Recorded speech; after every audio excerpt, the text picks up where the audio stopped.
اکبر اللہ اکبر.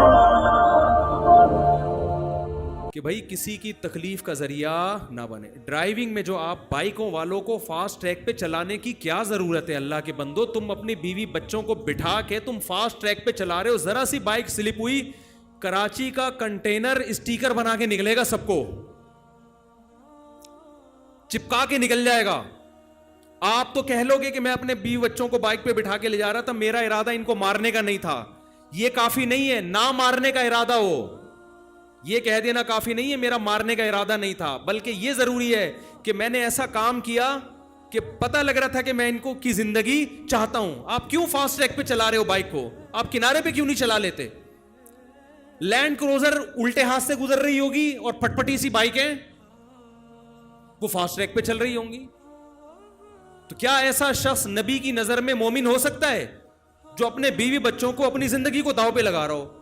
آپ ذرا ضیاء الدین اور عباسی شہید ہاسپٹل کے باہر جا کے کھڑے ہو ایمرجنسی وارڈ میں, ہر تھوڑی دیر میں کسی موٹر سائیکل والے کا جنازہ آ رہا ہوگا, کسی کا سر پھٹا ہوا ہے, کسی کی ٹانگ کٹی ہوئی ہے, ہر تھوڑی دیر میں.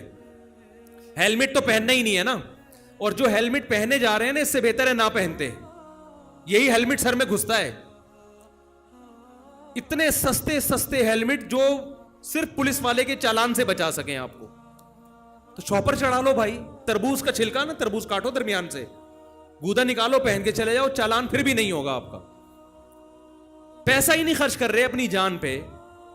اپنے آپ کو بھی تکلیف سے بچانا ضروری, دوسروں کو بھی تکلیف سے بچانا ضروری. اگر آپ کی گاڑی دھواں دے رہی ہے تو صرف اس لیے نہیں کہ چالان ہو جائے گا, اس لیے کہ دوسروں کو تکلیف ہوگی. آپ کے لیے وہ گاڑی چلانا جائز بولو نا نہیں ہے.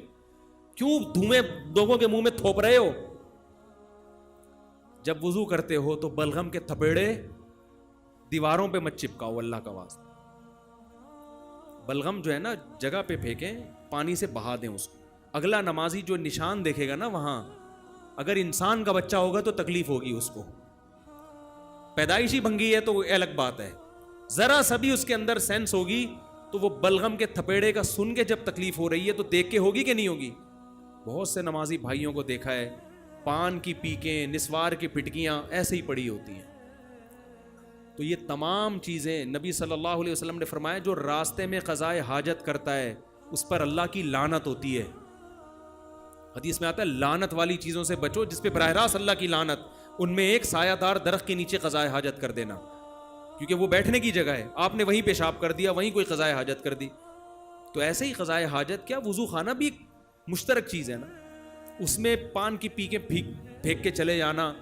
پان والوں کو دیکھیں وہی ادھر لگ رہا ہوتا ہے, وہی نوٹ پہ ٹھپے لگ رہے ہوتے ہیں. آ کے ابے اتنے لوگوں نے اس پہ تھوک لگایا ہے, تم لگا رہے ہو, پتہ نہیں کون کون سے جراثیم تمہارے پیٹ میں جا رہے ہیں. تو اس لیے نبی صلی اللہ علیہ وسلم نے فرمایا مسلمان وہ ہے جس کے عمل سے دوسرے کو تکلیف بولو نہ. تو عقیدت ہونی چاہیے, محبت ہونی چاہیے, اسٹائل وہ ہو جس سے سامنے والے کا خیال ہو. اللہ اکبر اللہ